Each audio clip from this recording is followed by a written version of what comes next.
자, 2차 토론 많이 이 분석들 들으셨을 겁니다. 그래도 이 뉴스의 라이브 제작진이 마련한 이 팩트 체크 한번 보시면서 어떤 후보들이 무슨 말을 했는지 다시 한번 살펴보도록 하시죠. 자, 지금 보면은 사실에 부합하는 팩트가 있고 또 없고 이런 게 있습니다. 우선 이 김포 아파트, 이 부동산 문제 관련해서 한 후보가 얘기를 했는데요. 일부 김포 시민들이 좀 화가 났다. 이런 보도들이 나오고 있습니다. 어떤 장면인지 한번 가보시죠. 한 20평 정도면은 한 3억대 어느 지역에 2, 3억짜리가 있습니까? 20평짜리가? 김포나 이런 데 충분히 가능합니다. 김포에 20평짜리가 그 지역은 3억입니까? 자, 그러지 마시고요.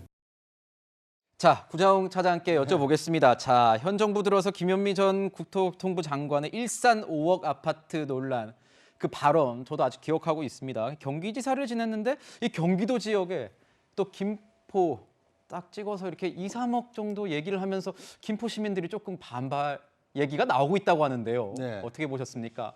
그러니까 이제 저것은 뭐 이재명 후보가 이게 정확한 현황을 파악을 하고 얘기한 것 같지는 않고요. 이제 즉각적으로 이렇게 질문이 들어오니까 예를 든 지역이 하필 김포였는데, 이 김포가 이제 신도시가 들어서면서 아파트가 대거 들어섰고, 그리고 이 지난 문재인 정부에서 이 전국적인 이 아파트 값이 상승을 하면서 김포 지역도 상당히 지금 아파트 값이 상승해 있는 상태입니다. 그래서 20평대라 하더라도 2, 3억에 살 수 있는 아파트가 없는데 어디 살 수 없는 상황에서 어떻게 2, 3억에 이 김포에서 살 수 있다라고 네. 얘기하느냐, 이제 이런 논란이고요. 또 이제 김포 주민 입장에서 보면 아니 지금 가뜩이나 서울에 비해서는 아직도 아파트가 저평가돼 있다고 생각하고 있는데 네. 현 시세에도 한참 못 미치는 이 가격으로 어떻게 예를 들 수 있느냐라고 하면서 이재명 후보에게 상당히 좀 격앙된 네. 반응을 보였고요. 이것에 대해서 이제 민주당에서 해명을 내놨습니다. 네. 그러니까 현 시세가 2, 3억에 뭐 20평대 아파트를 살 수 있다는 것이 아니고, 앞으로 청년들에게 이 대규모 주택을 공급할 때 이 분양 가격을 최대한 낮춰서 2, 3억 원대의 분양을 할 수 있다. 이제 이런 취지라고 지금 해명을 한 상태입니다. 네, 그러니까 이제 해명을 보면은 분양가로 얘기를 했다라는 취지로 설명을 하고 있는데, 교수님이 보시기에는 이 지역 민심에 어떤 영향을 미칠 걸로 보십니까? 그 지역 분들은 지금 왜 우리 주택 가격을 이렇게 낮춰서 얘기를 하느냐, 네. 그런 말씀을 하실 텐데, 그렇게 취지가 그런 취지가 아니고요. 네. 그러니까 지금부터 공급하는 아파트들을 2, 3억대에 만들어서 제공을 하겠다는 거예요. 그런데 이게 이제 조성 원가하고 감정가가 있습니다. 그런데 원래는 이제 박근혜 정부 전 때에는 조성 원가로부터 공공주택 가격을 매겼어요. 그런데 그때 이제 이걸 감정가로 바꾸면서 이게 같이 가격이 상승되는 부분이 있거든요. 그러니까 이재명 후보는 이걸 이제 조성 원가로 다시 환원시키고, 그리고 뭐 예컨대 상한제라든가 분양가 상한제라든가 뭐 분양 원가 공개 뭐 이런 것들을 통해서 일을 하면 김포공항 인근에 한 20만 호 정도를 그 정도 가격에 이제 제공할 수 있다는 얘기를 하고 있는 겁니다. 그렇군요. 자, 김포 이 부동산 문제 이렇게 좀 여야에서 서로 공세가 되고 있는 측면이 또 있습니다. 다음은 원전 문제입니다. 이 원전 문제 가지고 이재명 후보와 윤석열 후보가 서로 난타전을 벌였습니다. 보시죠. 원전을 지금 추가 설치하시겠다고 하셨지 않습니까? 그건 또 어디다 설치하실 겁니까? 추가로 새 지역에다가 넣겠다고는 아직 말씀을 안 드렸습니다. 4기 추가 건설한다고 하지 않았습니까? 안 했습니다. 자, 이 원전 추가로 짓느냐 마느냐 이 문제 가지고 설전을 두 사람이 벌였습니다. 윤석열 후보가요, 과거에 이런 얘기를 하긴 했습니다. 어떤 얘기를 했는지 한번 보시죠. 더 필요하게 되면 그거는 집권 후에 추가 검토해서 에너지 기본 계획을 바꿔야 되는 문제이기 때문에 원전을 더 확대한다는 것이 아니고, 원장님 지금 보면 원전을 더 확대한다는 건 아니다. 추가 뭐 검토가 필요하다. 이 정도식으로 얘기를 했던 것 같은데요. 왜냐하면 저게 이제 싱크를 따오셨잖아요. 근데 앞에 부분 맥락을 보셔야 돼요. 그러니까 더 추가로 지으실 생각이 있냐라고 물었어요. 그렇죠. 그러니까 그 추가로 짓는 건 그냥 여기서 공약을 얘기할 수 있는 게 아니라 에너지 계획을 바꿔야 되는 거거든요. 대통령도. 그렇기 때문에 이걸 쉽사리 여기서 말하는 게 아니고, 그래서 추가로 확대하겠다는 건 아니다. 그런데 이재명 후보는 어디서 들으셨는지 내 경기라고 구체적으로 말씀을 하시더라고요. 네. 저렇게 말씀하시면 안 되거든요. 그리고 본인은 아까 그 김포 아파트 저는 그거를 보니까 이 김포 검단 시민연대에서 이재명 50만 김포 이런 데 사는 사람들은 이제 그만 이재명님을 놓아드리려 합니다. 뭐 이렇게 얘기를 하시더라고요. 그러면서 경기도지사를 하셨는데 왜 그렇게 현실 감각이 없냐. 본인이 경제 행정의 달인이라고 하면서 더군다나 다른 데서 도지사 하신 것도 아니고 김포가 속한 도시, 김포가 속한 도의 경기도지사를 최근에 그만두셨잖아요. 근데 가격을 모르시고 저기서 그 심상정 후보가 기회도 주셨어요. 네. 여기에 대해서 아 그거 맞습니까? 라고 물었는데 그러면 김관욱 교수님처럼 답을 하시면 될 텐데 훨씬 답을 잘 하실 분이잖아요. 근데 그러지 마시고요. 이렇게 얘기하고 답을 안 하시더라고요. 그러니까 이 부분에 대해서 공보단이 추가로 해명을 해주고 그리고 뭐 다른 분들이 이걸 추가로 해명해 주는 게 진정성이 있는 건지 이런 부분에 대해서 공부가 제대로 안 돼 네. 있는 게 아닌 건지 이런 걱정이 됩니다. 교수님, 근데 앞에서 저희가 그 윤석열 후보가 얘기한 걸 봤지만 추가로 짓겠다는 말은 안 한 게 맞거든요. 그럼 어떻게 저희가 해석을 해야 됩니까? 이재명 근데 후보가 잘 몰랐는 공약을 건가요? 보면 네, 원전이 차지하는 비중을 30% 이상으로 늘린다 그랬어요. 늘린다. 늘린다. 지금이 한 29%입니다. 그러려면 더 지어야죠. 그리고 또 한 가지가 이 한병섭 원자력 안전연구소 소장이 뭐라고 얘기했냐면 30% 이상으로 유지하려면 폐로 뭐 원전 수명 고려해서 사실상 6기를 정도를 더 지어야 된다. 추가로 건설해야 된다는 것을 전문가가 이미 얘기하고 있습니다. 그래서 이제 이재명 후보가 그렇게 얘기를 하게 될 수밖에 없는 거죠. 왜냐하면 30% 이상을 원전으로 차지하려면 지금으로 갖고서는 안 된다는 거예요. 그러면 좀 더 구체적으로 이제 공약을 하려면 이 뭐 4기가 됐건 6기가 됐건 이걸 어디다 짓는지 그것도 공약을 해야 되겠죠. 그렇군요. 그럼 6기라고 하시던가요. 뭐 6기도 아니고 4기라는 숫자는 듣도 보도 못했습니다. 어디서 나오시는 건지 모르겠어요. 그냥 막 아무거나 던지시는지. 네, 네, 지금 두 분 신경전이 뭐 대단하네요. 네. 뭐 토론도 지금의 신경전만큼 1차보다 2차가 더 거센 신경전을 벌이고 그런 분위기를 보였는데요. 이 안보 문제에 있어서도 거센 난타전을 보였습니다. 일단 영상 준비했습니다. 같이 보시죠. 또 북한의 핵 그냥 인정해 주자. 비핵화 굳이 갈 거 뭐 있냐. 제가 핵 인정하자고 한 적이 한 번도 한 일이 없습니다. 네, 그러니까 이거 북한 핵 인정 문제를 놓고 이제 다른 견해를 보인 건데요. 구자홍 차장님이 정확한 팩트를 좀 알려주시죠. 어떤 네. 발언이 문제가 되었던 겁니까? 네.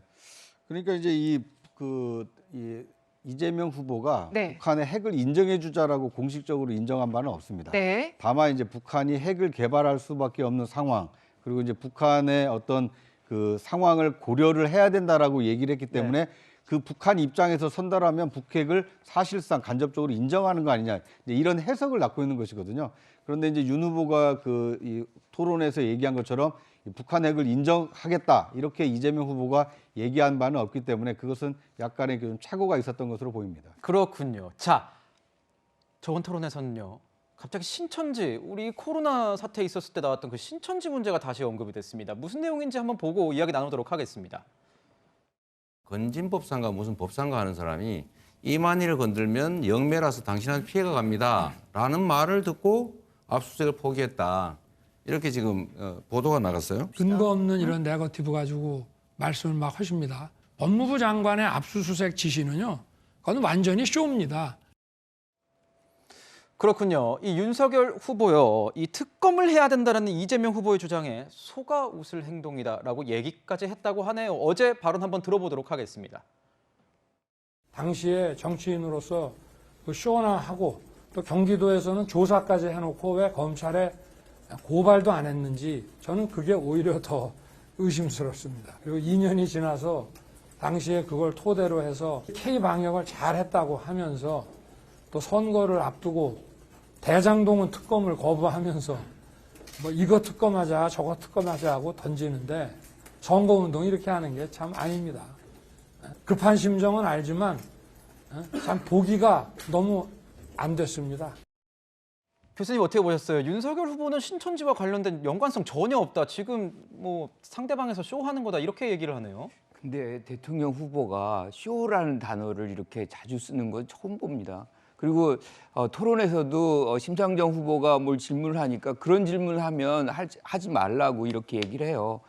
상대 후보에게 이 정도 얘기를 할 수 있다 그러면 나중에 국민들에게 어떤 행위를 할까라는 어떤 우려가 좀 있어요. 네. 지금 신천지 얘기는 이렇습니다.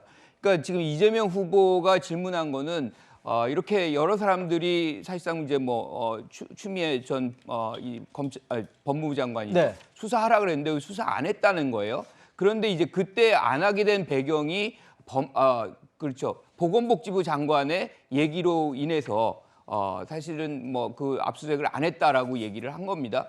그런데 실질적으로 보면 박능우 당시 이제 보건복지부 장관도 그랬고 추미애 법무부 장관도 그랬고 다 압수수색을 하라고 얘기를 했거든요.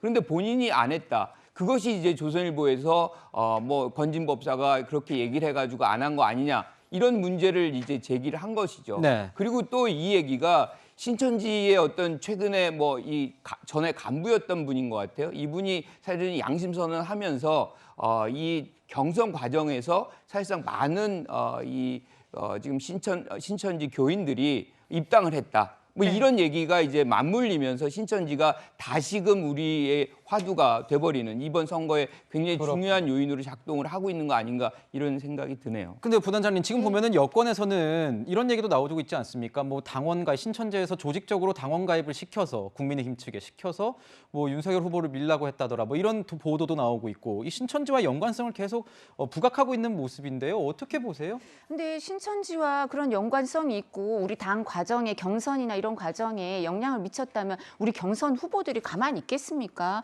홍준표 전 대표 어제 동성로에 가서 이준석 대표랑 윤석열 후보 찍어주세요 2번 이러고 계셨거든요. 가만히 있을 뿐이세요. 그리고 첫 번째 제가 지금 이재명 후보가 어떤 얘기를 하시냐 하면 이만희 교주 때문에 이만희 교주를 봐주려고 압수수색도 안 한 거 아니냐 이런 취지로 물으시는 거예요. 건진법사 내용을 원형을 하면서. 근데 그 보도의 정확성도 제가 모르겠습니다만 이만희 교주를 봐주려고 압수수색을 안 했다고 주장하시는데요. 윤석열 후보가 검찰총장으로 있으면서 이만희 교주 구속영장 청구해서 구속을 시켰습니다. 이건 어떻게 설명하실 건데요? 봐주려고 압수수색을 안 하는데 왜 영장을 청구해서 왜 구속을 시켜요? 그 사람 무죄된 거예요. 법원에서 무죄됐어요. 우리가 검찰에서 봐준 게 아니라요. 검찰에서는 여기 구속시켜서 여기 영장 청구해서 구속시켰습니다. 이만희 교주를. 첫째 그렇게 말씀드리고요. 그런데 신천지 교인들이 감사하게 생각하겠습니까? 그리고 두 번째 압수수색이요. 보건복지부 그 당시에 중대본이랑 보건복지부 차관이 브리핑한 내용 방송에 다 남아있으니까 확인하세요. 뭐라고 하냐 하면요. 이 부분은 행정조사나 임의 제출로 이루어져야지 방역 목적을 달성하기 위해서 강제 압수수색은 하지 않았으면 좋겠다라고 방송 자료가 다 남아있고요. 그래서 중대본에다 가서 회의를 하고 대검에서 이거는 그냥 임의 제출을 하자 그래서 하드를 아예 들고 와서 신천지에서요. 하드를 들고 와서 대검 수사관들이 포렌식을 다 해서 영장이 나올 범위보다 훨씬 폭넓게 명단을 구했고요. 사실 저게 영장이 나오려면 법률 요건이 갖추어져서 법원에서 발부해야 되는데 그때 감염병을 위반한 거에 대해서 행정 처분에 대해서 저 신천지 교인들이 위반한 게 명확하지 않아서 영장이 나올 가능성보다 이렇게 하는 게 맞다고 생각하고요. 압수수색은 밀행성이기 때문에요. 저렇게 법무부 장관 같은 사람이 내가 압수수색하라 그랬다. 그럼 다 숨기죠. 그래서 저렇게 하는 장관 없으니까 쇼라고 하는 겁니다. 네, 지금 1차 토론과 달랐던 2차 토론의 특징은 두 후보 배우자의 의혹들이 모두 거론이 됐다는 겁니다. 관련한 목소리 저희가 준비했습니다. 들어보시죠. 배우자 의존 문제는 이게 사생활이 아닙니다. 시장이나 도지사가 배우자의 사적 영무 지원이나 의존 담당 직원을 둘 수 없죠. 네, 그렇습니다. 문제는 배사무관의 인사권이 바로 이재명 후보였습니다.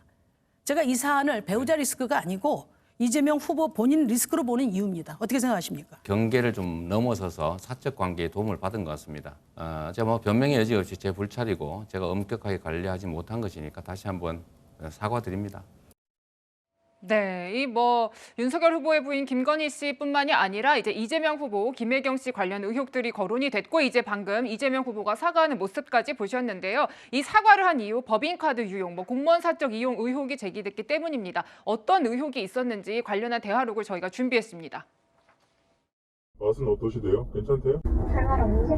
와 근데 저기 사모님 진짜 양 많으신 것 같아요. 드시는 거 보면 10인분을 아드님들이 드시나? 모르겠어요. 그렇다고 초밥을 쌓아주진 않을 거 아니야. 상하죠. 하루만 지나도. 네, 그러니까 이제 법인 카드를 이용해서 음식을 사고 여러 명이 먹었다는 정황이 담긴 그런 대화록을 저희가 같이 준비해서 들었는데요, 차장님. 사실 이런 여러 가지 의혹들이 계속 언급이 되고 있지만 이 토론에서도 언급이 됐지만 윤석열 후보는 이 이재명 후보, 김혜경 씨 관련 의혹을 직접적으로 그 부분만은 거론을 하지 않더라고요. 네. 어떤 뭐 전략이 숨어 있다고 보십니까? 일단 뭐 이 상대 후보 배우자의 그 문제점을 드러내면 자신도 이제 역공을 받을 가능성이 크기 때문에 예. 그 배우자 이제 김건희 씨 얘기가 안 나올 수가 없는 거 아닙니까? 그러다 보니까 좀 자제한 것 같고요. 이 2차 TV 토론에서 나온 여러 가지 어떤 후보들 간의 공방을 보면 상대 후보보다 자신이 더 국정 비전을 갖추고 있다라는 얘기를 하기 위한 공격보다는 상대를 뭔가 조금 국민들이 좀 꺼려하고 이 경계하는 것들을 좀 프레임을 씌우기 위해서 공박하고 있는 이런 모습이 좀 많이 보입니다. 네. 윤석열 후보가 이 이재명 후보를 향해서 이 북핵을 인정한 거 아니냐. 근데 이것은 조금 따지고 보면 이 친북 프레임을 좀 씌우려고 했던 거 아니냐 이렇게 해석을 해볼 수가 있고요. 또 신천지와 관련해서 이재명 후보가 윤석열 후보를 공격한 것은 어떻게 보면 이제 무속 프레임을 좀 각인시키고 기독교에서 어떤 소수파인 어떤 신천지와 이 다수의 어떤 기독교를 좀 분리시켜서 이 지지층을 좀 나누려고 하는 이제 이런 그 의도가 있는 것이 아닌가 하는 생각이 듭니다. 이 배우자 문제도 마찬가지인데요. 네. 배우자의 잘잘못을 따지고 보면 이 도지사인 이재명 후보의 책임 아니냐. 이제 이렇게 공격을 함으로써 이재명 후보가 이 대통령으로서 좀 적임이 아닌 거 아니냐. 이제 이런 이 토론을 통해서 상대를 좀 깎아내리기 위한 이런 고도의 전략이 좀 토론 내용에 담겨 있지 않나 하는 생각이 듭니다. 그렇군요. 네, 자 이번 순서에서는 토론이 거듭될수록 수위가 높아지는 후보별 난타전 이슈별로 분석해봤습니다.